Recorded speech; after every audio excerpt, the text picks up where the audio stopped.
नमस्कार, स्वागत है सबका सिने ब्लूज़ में। भाई एक बात तो माननी पड़ेगी, Siddharth Malhotra action pack role में पर्दे पे छा जाते हैं। शेरशाह, मिशन मजनू ये जब ओटीटी पे आई तो हम सबको लगा कि भैया इसको ओटीटी पे रिलीज़ क्यों किया है। ऐसी मसाला एक्शन पैक मास ओरिएंटेड फ़िल्म को सिनेमा में रिलीज़ करना चाहिए था ताकि आम दर्शक इस तरह की पैशनेट देशभक्ति से भरी हुई फिल्में जिसमें एक्शन हो, इमोशन हो को एंजॉय कर सके और बनाने वालों को भी उससे ज़्यादा फ़ायदा होता।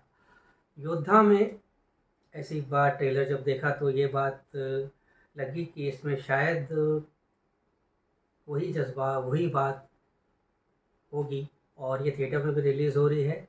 तो पिछली बार जो सिद्धार्थ मल्होत्रा के साथ जो नाइंसाफ़ी एक तरह से कहा जाए जो हुई थी वो अब योद्धा में शायद ना हो। हुई है कि नहीं हुई अब हम देखते हैं अपने इस योद्धा की रिव्यू। तो योद्धा आज थिएटर में रिलीज़ हो गई है और ये एक एक्शन पैक देशभक्ति और राष्ट्रवाद से लिपटी हुई एक मसाला फिल्म है। और आजकल बॉलीवुड में देशभक्ति राष्ट्रवाद का एक लहर सी चल रही है। आर्टिकल 370 आई, बक्सर भी आज रिलीज़ हुई है, फाइटर आगे गई थी। तो लेफ़्ट हो या राइट हो, सबको अपना अपना अपनी अपनी तरह से ये देशभक्ति की बातें करनी है।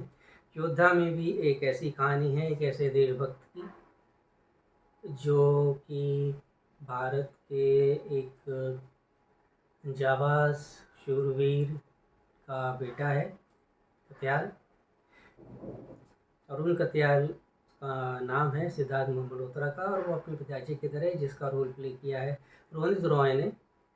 उन्होंने एक स्पेशल फोर्स शुरू की थी जिसका नाम था योद्धा, जो हर चीज़ में परिपक्व थे, निपुण थे। वो हर एक स्पेशल कमांडो फोर्स के पहले कमांडर थे श्री अरुण कत्याल के पिताजी रोनित रॉय। तो देश के किसी मिशन के लिए शहीद हो जाते हैं और अरुण कत्याल यानी हमारे सिद्धार्थ मल्होत्रा ये संकल्प करते हैं कि वो देश के लिए लड़ेंगे। और वो उसी योद्धा के में एक जावा सिपाही में उनकी भर्ती होती है और वो एक डेयर डेविल सोल्जर हैं जो रूल्स को फॉलो नहीं करते हैं। और एक जगह वो बांग्लादेश का एक मिशन दिखाया गया है जिसमें वो एक बच्चे को अपने इंस्टिंक्ट्स फॉलो करके और अपने जज्बे से उसको छुड़ा के ले आते हैं। लेकिन उस पे प्रॉब्लम्स होते हैं, उनके सीनियर उनकी कंप्लेन करते हैं पर मिशन सक्सेसफुल होता है। अपनी इसी एटीट्यूड के कारण आगे जाके उनको तकलीफ़ होती है। एक प्लेन हाईजैक होता है और उस प्लेन में भारत के एक जाने माने साइंटिस्ट सफ़र कर रहे हैं, वो उनके सिक्योरिटी में होते हैं। लेकिन अनफॉर्चुनेटली दुर्भाग्यवश वो उन्हें उनको और प्लेन के जो यात्री हैं, जो सिविलियन हैं, उन्हें वो बचा नहीं पाते हैं। तो उनके ऊपर केस होता है। योद्धा स्क्वाड के ऊपर भी केस होता है, इंक्वायरी बिठाई जाती है और जब तक ये इंक्वायरी चल रही होती है उन्हें सस्पेंड किया जाता है और योद्धा जो फोर्स रहते हैं उसको बंद किया जाता है। अरुण अपना केस और योद्धा की वापसी के लिए वो लड़ाई लड़ रहे हैं और आगे जाके क्या होता है ये इस फिल्म में दिखाया गया है। और साथ में उनकी वाइफ है राशि खन्ना, जो कि मेरे ख्याल से डिफेंस मिनिस्ट्री की एडवाइज़री का रोल प्ले कर रही हैं। बहरहाल आगे जाके कुछ साल बीत जाते हैं और एक प्लेन हाईजैक होता है और उस प्लेन को हाईजैक करने के पीछे जो चेहरा है वो जो सामने नज़र आता है वो अरुण कत्याल का होता है, यानी सिद्धार्थ मल्होत्रा का।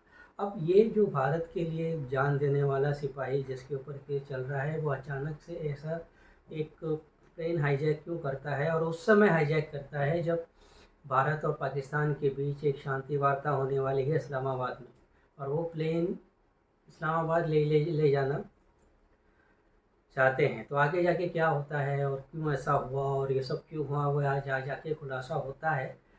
और इस फिल्म में फिर पता चलता है कि एक्चुअल में क्या था और ऐसा क्यों किया गया, और इसके पीछे क्या मकसद था, वो सारी चीज़ें सामने आती हैं।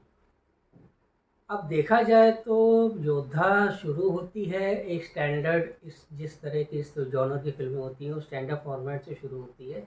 एक बच्चा है, अपने पिताजी से प्रेरित है और वो उनकी तरह बनना चाहता है, देश के लिए लड़ना चाहता है। वो गवर्नमेंट बराबर चलता है, एक मिशन पे बड़े होके वो मिशन पे जाता है, जाबाज है, डेयर डेविल है, मिशन सक्सेसफुल करके आता है। फिर उसको गलती हो जाती है, कोर्ट मार्शल हो रहा है, और लेकिन उसके बाद पिक्चर में प्रॉब्लम तब शुरू होती है जब वो कोर्ट मार्शल चलता है और अचानक से उसकी जो वाइफ है राशि खन्ना, वो डाइवोर्स का पेपर लेके आती है, जिसका उससे कुछ तुक नहीं है, तोल नहीं, कुछ भी, कुछ लॉजिक नहीं।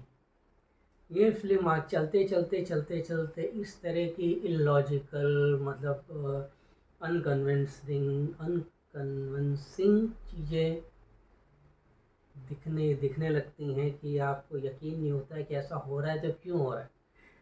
और बाद में जब ये प्लेन हाईजैक होता है, जो इस्लामाबाद जाता है, उसमें क्या हो रहा है, कोई ऐसा क्यों कर रहा है, ये किस तरह से वहाँ आया, और क्यों वो एयर कमांडर कैसे बन गया, ये सारी चीज़ों का कुछ बहुत से सवाल उठते हैं, और सवाल इतने गहरे हैं कि उसका तो कोई पिक्चर के ख़त्म होने तक उसका कोई अंत ही नहीं निकलता है।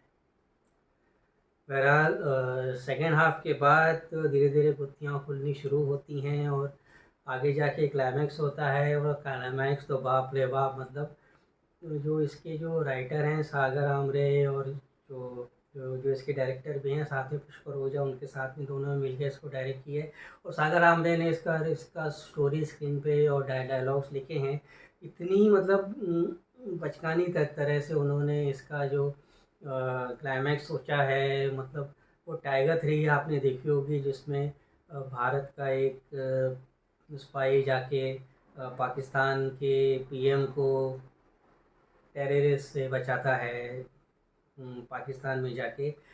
ये जो योद्धा है, ये उसके 4 कदम आगे, ये पाकिस्तान में जाके भारत के पीएम को बचाता है, और पाकिस्तान के पीएम को भी बचाता है, और भारत के पीएम को वो इस्लामाबाद में बचाता है। ये जो बॉलीवुड के कुछ लोग हैं ना, जिनके ऊपर ये शांति, पीसनिक जिन्हें कहा जाता है, पीसनिक कहा जाता है, जिनको ज़बरदस्ती ये उटपटांग शांति वार्ता वाली सोच है ना, जहाँ पे जिसकी ज़रूरत नहीं है, ज़बरदस्ती घुसाने की जो इनकी आदत है, इससे पूरी इस तरह की फिल्मों को बर्बाद करते हैं। एक तरह से यहाँ पे रिसर्च की भी आर्टिकल 370 फिल्म है, जिसमें रिसर्च है, उसके अंदर अच्छा खासा कसा हुआ स्क्रीन प्ले है, उसमें अच्छा एक्शन है, उसके अंदर एक बात है जो समझ में आती है, कुछ हमको जानकारी भी मिलती है। और कुछ इस तरह की ऊटपटांग सी देशभक्ति की फेकिज़म जिसे कहा जाता है, फाइटर, और ये इस तरह की फिल्में होती हैं। क्यों ऐसी फिल्में सोच कर बनाई जाती हैं, इनका मकसद क्या होता है, ये साफ समझ में आता है। खैर, जहाँ अब बाकी इसके और पहलू पे ध्यान दें तो स्क्रिप्ट का तो मैंने बता दिया है। हाँ, एक्शन इसका बहुत ज़बरदस्त है। सिद्धार्थ मल्होत्रा एक्शन में बहुत सॉलिड लगे हैं, उन्होंने बहुत बढ़िया एक्शन किया, और वो वही एक कारण है कि आप इस फिल्म को झेल सकते हो। बाकी इसमें राशि खन्ना एक ही एक्सप्रेशन लेके बेचारी चलती रही हैं, उनके अंदर ऐसा कुछ खास उनका रोल है भी नहीं। दिशा पटानी को कुछ एक्शन करते हुए दिखाया गया है, और कुछ जगह उन्होंने सिद्धार्थ मल्होत्रा को पलटी भी मारी है, और अच्छे खासे थोड़े से घूसे लाभ भी पड़े हैं। पर वो ऐसा क्यों, उसके पीछे कोई बैक स्टोरी नहीं है, बस प्रकट हो जाते हैं यहाँ पे कैरेक्टर, उनका कुछ बैक स्टोरी नहीं होती है। खाली सिर्फ जो मेन कैरेक्टर है सिद्धार्थ मल्होत्रा, उसकी बैक स्टोरी है, बाकी की तो ऐसी कोई बैक स्टोरी भी नहीं है। एक्शन अच्छा है बाकी, लेकिन जो पूरा जो इसका स्क्रीन प्ले है मुझे तो बचकाना लगा। हो सकता है कि जिन लोगों को सिद्धार्थ मल्होत्रा से हद से ज़्यादा प्यार हो उनको ये अच्छा भी लगे, और शायद कुछ लोग इसके वाह वाह भी करें, मगर मैं तो इसको दूंगा 2 स्टार सिद्धार्थ मल्होत्रा के लिए, और दूसरा इसके एक्शन के लिए। काफ़ी उम्मीदें थी, और इस तरह के रोल में सिद्धार्थ मल्होत्रा काफ़ी जमे भी थे। हमने शेरशाह देखी, हमें बहुत मज़ा आया। हमने मिशन मजनू देखी, बहुत मज़ा आया। OTT पे थी, और ये सोचा कि ऐसी फिल्में क्यों नहीं सीरीज रिलीज़ होती हैं। योद्धा से वही उम्मीद थी, लेकिन जब देखा तो उम्मीदों पे पानी फिर। मतलब ये तो टाइगर 3 के क्लाइमेक्स का भी बाप है। टाइगर 3 के क्लाइमेक्स को लगी इतनी लोगों ने इतना लोगों ने मजाक बनाया था, लेकिन ये लोग कुछ होते हैं ना जिनकी कुत्ते की दुम होती है ना, जो टेढ़े की टेढ़ी रहती है। कुछ लोग होते हैं जो बाजे नहीं आते हैं। ये ऐसे कुछ लोग हैं बॉलीवुड के। खैर चलिए, आप ये फिल्म देखिए और हमें बताइए कि आपको ये फिल्म कैसी लगी। और अब तक हमारा चैनल फॉलो नहीं किया है तो प्लीज़ फॉलो करिए और सिनेमा देखते रहिए। तब तक के लिए मैं आपका अपना विशाल वर्मा आज्ञा चाहूँगा, और जल्दी मुझसे जुड़ना। मैं आपको रिव्यू लेके आऊँगा मर्डर मुबारक का। Thank you.